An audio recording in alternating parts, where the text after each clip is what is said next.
Hi everyone, my name is Lily and you are listening to Humans of Authenticity. Our guest today is Zerihun Haile-Selassie, Chief Financial Officer at the Endocrine Society. He's a DELP scholar, class of 22-24, and that's how I know of him. Welcome to Humans of Authenticity, Zerihun. Thank you, V, for having me today. Really appreciate it. And just want to say thank you for the work you do. I'm a big fan of listening to your podcast. Really appreciate for having me today. That means a lot. Thank you. Before we get into the conversation, would you like to introduce yourself to our listener first? Sure. My name is Zerihun Haile-Selassie. I am the Chief Financial Officer for Endocrine Society. I've been in the nonprofit space close to 2 decades now, for 19 years. Been working in finance and been laddering on all aspects of the finance activity. And at the society, I'm the chief financial officer. The day-to-day role is as finance, overseeing, working on a strategy and the long term. Just a little bit about the Endocrine Society. We are a scientific membership organization, about 18,000 strong global members that work closely on hormone-related disease. You can name it obesity, diabetic, thyroid, all that kind of hormone-related disease. I'm originally from Ethiopia. I was born and raised in Ethiopia. I came in age 25 and started all the life from the scratch. And I reside outside the Washington, D.C. and west part of Maryland with my wife and 3 kids. And again, thank you for the opportunity to have the conversation with you today. Right. What brought you to the US? So that age, you're ambitious and you want to try new thing and graduate from college, work in the workforce and decided to try a new life, which definitely at that time, that age, US been in consideration to try a new life. The reason I'm here is one is education, two is to start over a better life and then be adventurous at that age to try new things. Do you remember the first day that you landed on this country? It's interesting. I have a very unique experience. Two country, different culture, different language. I actually learned English here in the United States to communicate and using it in a day to day. My first day coming to United States, unique in itself and give me a strength in my life. And many out there share my stories. Got to the United States. The airport was Dallas International Airport here in the Washington, D.C. area.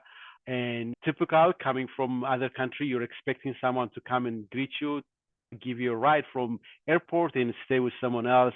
Before coming to the United States, I did arrange with a family member. They will come and pick me up from airport, stay with them for a couple of days, and I will start my own next step. But got the airport, I have no one at the airport.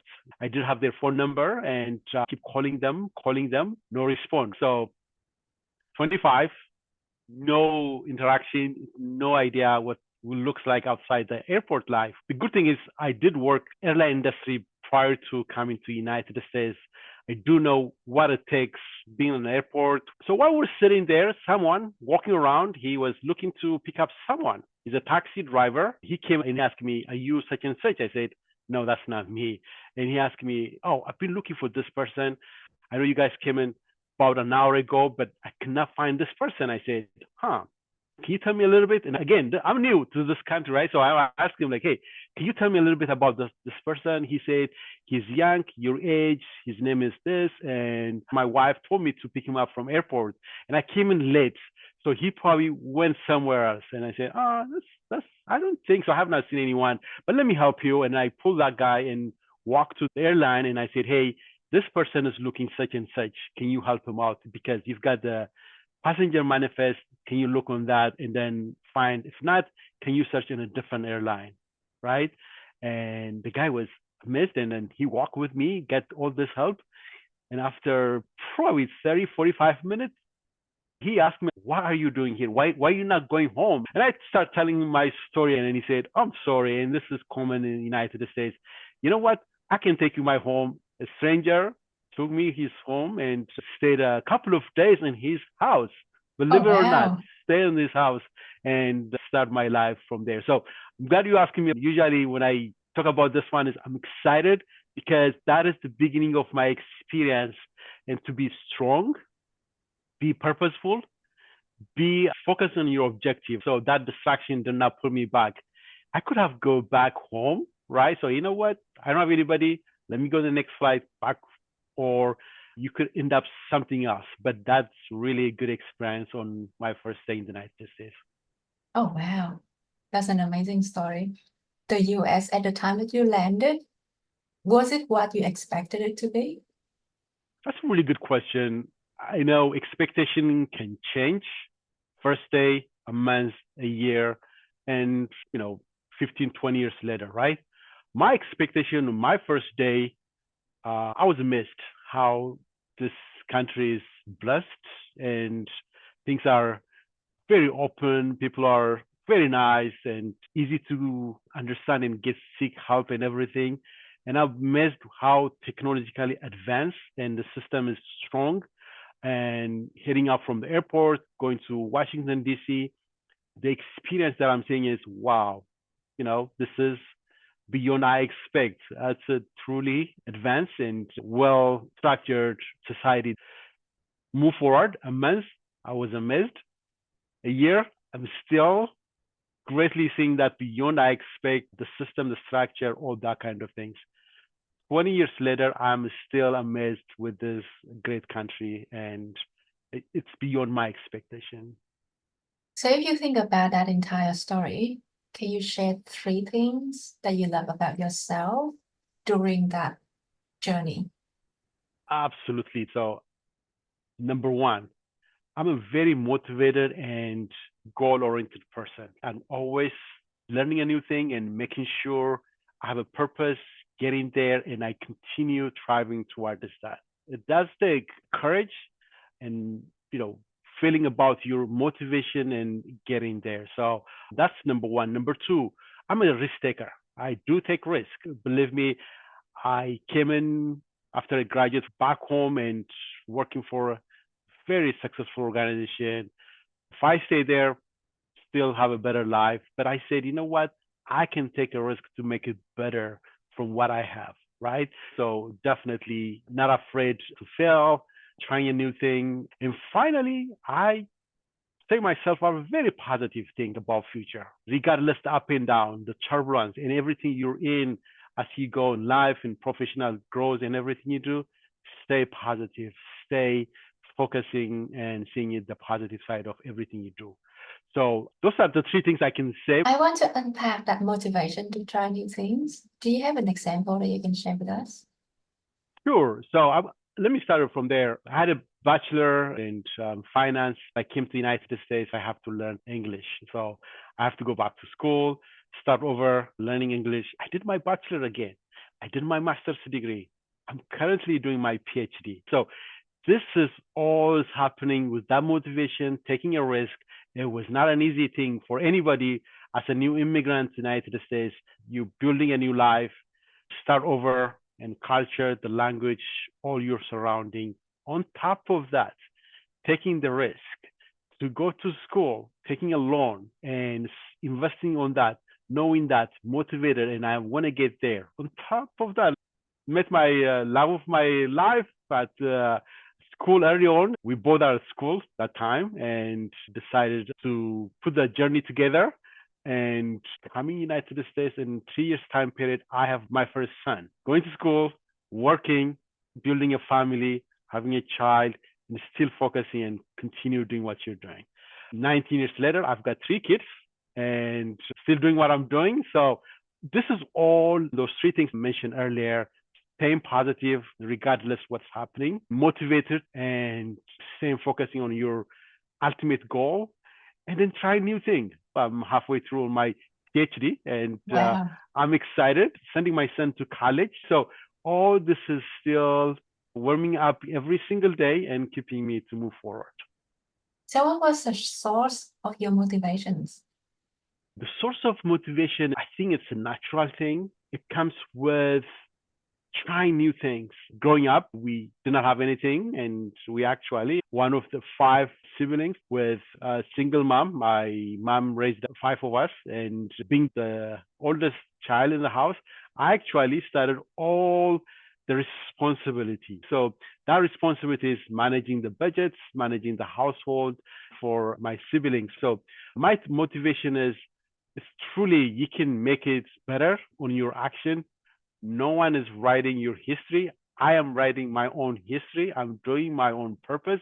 If I can do what I can do to make it my future better, that motivates me every single day. Seeing my past and then thinking about the future, it's possible. You can do it. That is so inspiring. Thank you for sharing that. The piece you mentioned earlier in the conversations about the cultural challenges. Yes. Is there one piece of the culture that you find the most challenging when settling in the US? Sure. Culture goes back to your own identity and how you raised and how you communicate, how you've been a part of the community, right? So we're talking about America being a melting point. So you're coming from all over the world. You bring your own culture to the United States. You keep a little bit and then adapt a new one. You mix and you become a new thing. In my culture, growing up, completely different. The way you're communicating, the way you're respecting elders, the way you're expecting from others, and you've been expected to participate in this community, right? Oh, this is completely new. I did not grow up on individualism, rather communal setting. So you go out, you walk to your neighbor, and you've got all kind of feeling that you're part of that, right? So instead of you come to the United States, you do individualism, right? And it's a big culture shock. You defend yourself. You put yourself up there versus you living in a community. You've got a lot of support. Everyone is pushing you. Everyone is there for you to guide you, to take you, and you just need that spark. It's a big culture shock, especially when you come at that age and learning a new language, new perspective about life. 25 is not young, but that age, you're trying to figure out so many things in mind, right? You're trying to lead your future and trying to make yourself learn about the new environment and a new culture. That culture, the one I mentioned earlier, it does test you a lot. It gets to your bone, right? But you're young, you learn, and you move on based on that. Thank you. I always love hearing the nuances of culture, and sometimes the same actions can be interpreted differently depending on the culture of the recipient. Absolutely. Just to add on that, sometimes when we talk about culture, your background, and then coming to a new place, language has a big piece on that. When you get the lowest moment in your life, communication is the key thing. Unless you know the language, unless you know the culture, you are lost basically, right? You will struggle to get there. So I'm glad you mentioned about the language, the accent, and all that. I'm not sure if you experienced something similar, hopefully not, but there are the perceptions of equating our ability to communicate in English with our intelligence level.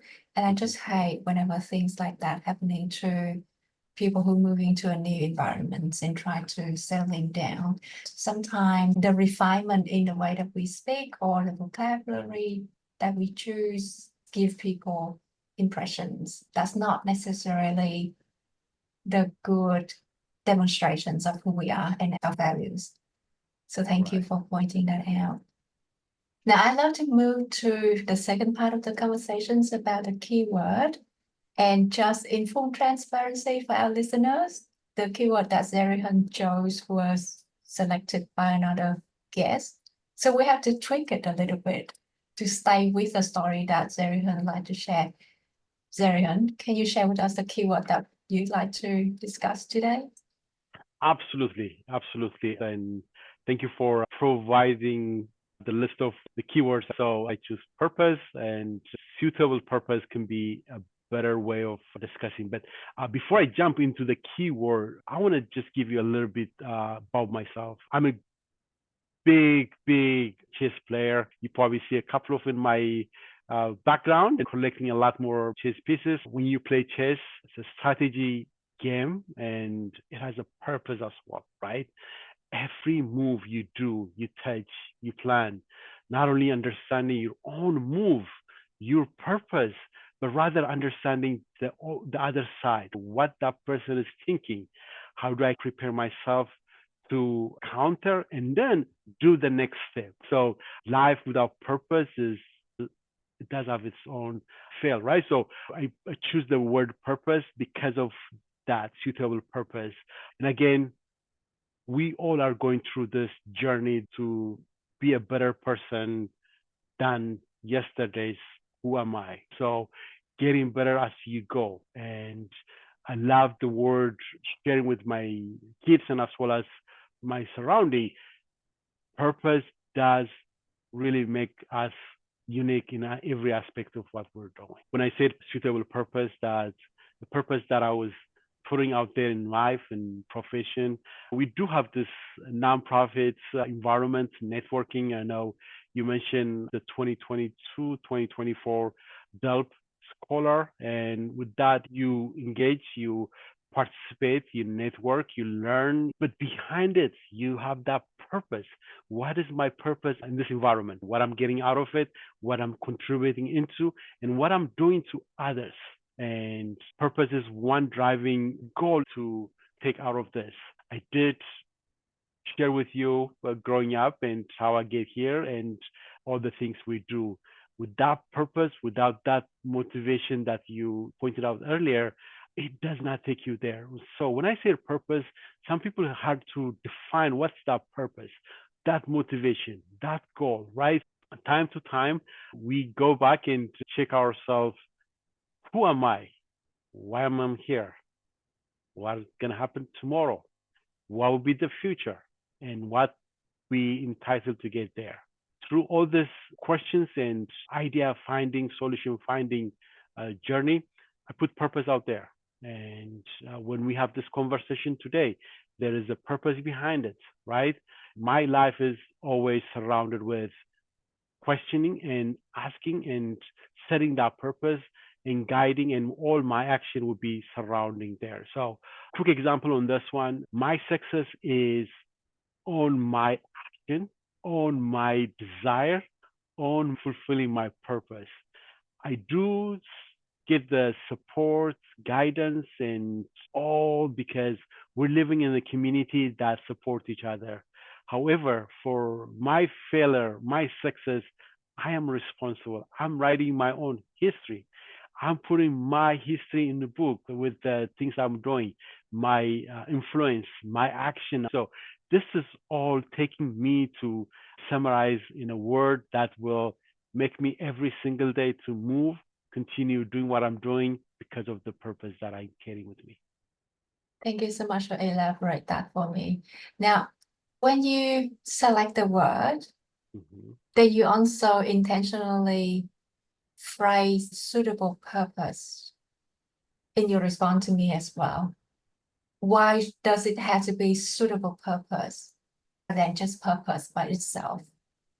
I'm glad you raised that. And that qualifier has a purpose behind it. We're living in this school of alternative and option environment. We all can have a purpose. That purpose is not suitable to you, suitable to the situation.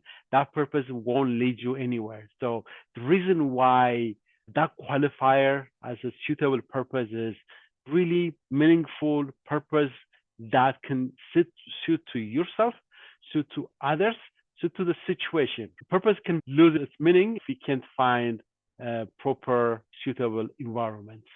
The time, the intention, yourself, and the outcome. That suitable purpose has a value to guide you and to take you to the next journey. And I can give you a good example. Sending my son in a couple of weeks to college. We sat down and why he chose XYZ over different school and all that kind of things. And the word purpose come up in our conversation. And the purpose was, oh, Daddy, I did XYZ because this is the goal that I'm going to do that. But you can do this side as well. Why don't you do this area? And we end up getting to the suitable purpose. It can have everything out there, but this is suitable for what I intended to do, what the outcome I'm expecting, and be able to that I can do it, right? There are individuals out there, they might have a big idea, big purpose, but it's not suitable with the situation they're in, suitable with their energy. They're capable to fulfill those things. So and those are the things I want to share with you why I picked the purpose, and then most importantly was the qualifier suitable purpose. I'm loving this. This is very specific, and I think this can resonate with a lot of us. The quantifier suitable for yourself and suitable for the situation. So what I'm hearing is when we have a purpose, we should also know how we can realize the purpose and whether the environments around us have the correct structure so that we can realize that purpose. Am I interpreting it correctly? Really uniquely and a good way of expressing. Yes, you categorized right. Without that suitable environment, right? Okay. And we're talking about a purpose. Purpose is not tangible, but you work on it. But without that framing and then expecting that suitable, it does not take you to where you should be go. Yes, you categorize it really well. Okay. So now I want to challenge you on this particular point. I'm ready for the challenge. All right, let's see. All right. Earlier in the conversations, you mentioned that you love taking risks. How do you know whether the purpose that you arrive to is suitable or not, and whether the sense of suitability stop you from taking the risk? Right. You know, suitability won't stop you from taking a risk. Actually, you're adapting and really open to take the risk of failure. Suitable purpose and taking risk, those are completely in two different areas. So you're expecting a suitable situation for you to put your purpose. Then we're talking about taking risk and taking bold action to make sure you're moving. But the two are not ending at the right situation. I'll tell you this, I feel several times, I cannot name it, that risk taking and suitable purpose, it won't come together without accepting that failure. If I fail, it doesn't mean it's not suitable purpose, rather it's not the right time. Still, you keep going, you keep moving. What makes it you feel like, you know what, I got to a suitable purpose? It's not always when everything is lining up and everything out there, but to do what makes your belief, your value, and accomplishing what you'd set for yourself. And on top of that, accepting your failure as you go. So go back to the qualifier, suitable purpose. Now that you have a purpose, how do you know whether it's suitable or not? How do you qualify it? Suitable or not? It might be a list of questions you raise, and you might use the 80-20 rule. If I get all that 80 checked and then 20 is not up to that level, I feel like this is a suitable purpose. So few of those checklists is, am I set for this? Am I getting what I need to get out of this? Am I on the right direction? Do I challenge myself enough? Am I seeing the progress? Am I getting there? Whether today or tomorrow or next week, right? So to make sure this suitable purpose is mine is a list of things you verify and you checked. You set aside ambition with purpose. When I say that is my suitable qualifier, it might not be perfect. Rather, it's going on the right direction. I see it in my professional life. I'm in the middle of my PhD program right now, and I have a purpose to do it. But to qualify whether it's suitable or not, I'll tell you that it's not one way to say yes or no, but there are so many take, right? Do I have enough time to study? Taking time from my family and carving that here. Here's my purpose. Is this suitable? I will make it. I have a little bit half checked, but not 100%. And do I see the future with this lifetime learner to get knowledge every single day? The answer is yes, I'm getting there. Will it be a challenge and a new thing coming? Yes, the challenge is yes, new things are coming. Is this suitable purpose? Absolutely. But if I see, oh, it takes time, that falls in the 20% that I'm thinking. But again, that purpose is still out there with that qualifier. And then to make sure, is it a suitable or not, all ongoing checking and the due diligence check you do for your own purpose, that qualifies whether suitable purpose or not. That's really cool. Thank you so much for that. I'd love to know what's your suitable purpose behind your PhD project. Absolutely. I'm a strong believer. Whatever you do for education, whatever you do for learning, it pays back later. I cannot guarantee you and tell you today what that will bring, but I'll tell you that you be satisfied and you be accomplishing something by going through this. The suitable purpose on my PhD journey is I truly believe that I have not accomplished yet to pay back to the community that brought me up to this and then continue to do what I can do.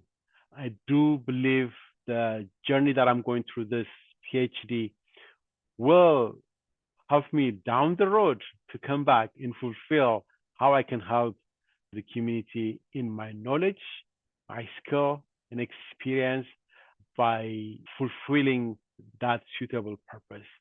Again, we all are equally given 24 hours a day.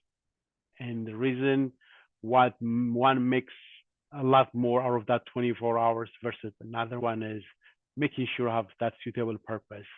So to answer your question is, I am truly accomplishing and using that 24 hours given in a day, using it for that purpose, setting aside, learning a new skill, getting better, and to move on.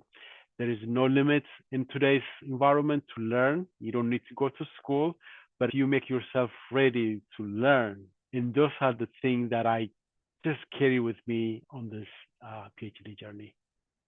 Are you comfortable with sharing what your PhD project is about? Sure. I've been in this nonprofit industry almost 20 years now. And one of the key things as my role in CFO and working with the nonprofit community association and membership-based organization strategy has been a key for success. My PhD is specialized in strategic management. I love exploring and making strategy the motive for any organization to sustainable growth. So I choose that really goes with my day-to-day life and the work. That's awesome. I look forward to seeing the end of it. What's next for you in the coming 12 months together with your PhD project? Oh yeah, that's a big one. Now I try every single day to be a better person tomorrow, right? So if you ask me the coming 12 months, I guess I'll continue saying that the school, the program that I'm in, doing a lot of research, and I'll be into the middle of my thesis and dissertation process that starts in a couple of months. So the coming 12 months will be really on that. And most importantly, I enjoy my time with my family. The coming 12 months, one going to college and me still in school and balancing those two, making sure I take advantage the time that I'm spending my kids, my wife, and the work I'm doing. I just want to pause and go back to the point you had a conversation with your son, preparing him for going to college in a couple of months. Mm-hmm. What were your emotion or feelings during that conversation? That emotion is very mixed. I'm excited for him to move on, to become independent and taking action by himself. This is the result of, as a parent, all the effort you do on your own kids to grow and then be successful at school and move on. That is excitement and happy and all joy and everything. The other part is I raised my son to be an 18 years old and now he's an 18 and you worried about the future, right? You're anxious because he's no longer under your control. This person is going out to the world and then you worried about what's going to happen? How is he going to solve it? Although you put this all the way to get him here. So you anticipate that you will see what you put on that person when that person faces a new challenge, a new environment, but it is a mixed emotion. I am not ready to say that, oh, you'll be okay, right? You're still worried about that. So the emotion that we're going as a family and as a father, especially in today's political environment and the challenge we're seeing it, and as a Black person in this community, you worried what's going to happen in any circumstance, right? So the challenge is still out there. Thank you for sharing that. Do you feel proud as a parent when your son's going to college soon? Absolutely, absolutely. Actually, he's going to Vanderbilt, Oh, wow. which is one of the good school out there. And I just heard the other day acceptance rate is 6%, and 1,000 students being selected. And it's not credit to me, credit to his effort and everything he does. He ended up getting a full ride scholarship. So to your question, I feel proud. I've definitely seen what he put on himself and getting where he is right now. Congratulations. Do you want to give a shout out to him on this channel? Absolutely. And his name is Yosef. Yosef, so proud of you and keep doing what you're doing. Still, there's a lot out ahead of you, and continue doing good things to what you said for it. Awesome. Thank you so much for sharing that emotion with us. We are getting to the last question of the episode. Imagine if all of a sudden tomorrow your calendar become free. So you do not have any commitment, you do not have any agenda. How will you spend that 24 hours? I hope that will happen. How that will. I would definitely use the me time. So, it's not just to you and I and around this environment, but we all are being busy, moving from one thing to another, and always have a rush and trying to do one thing after another quickly and as perfect as possible. That all pressure on you, right? So if I get that 24 hours and not plan, not anything, I would come back and pull myself and question, right?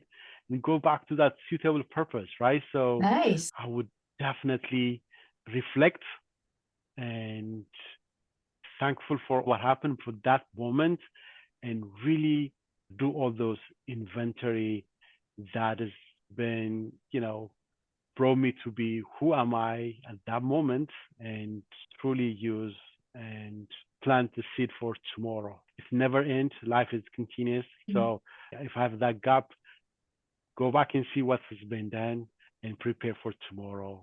It's a new day. That's the best way for us to end the story and the episode today. Thank you so much for sharing your time and your story with us. I really appreciate it. I really, truly enjoy the conversation.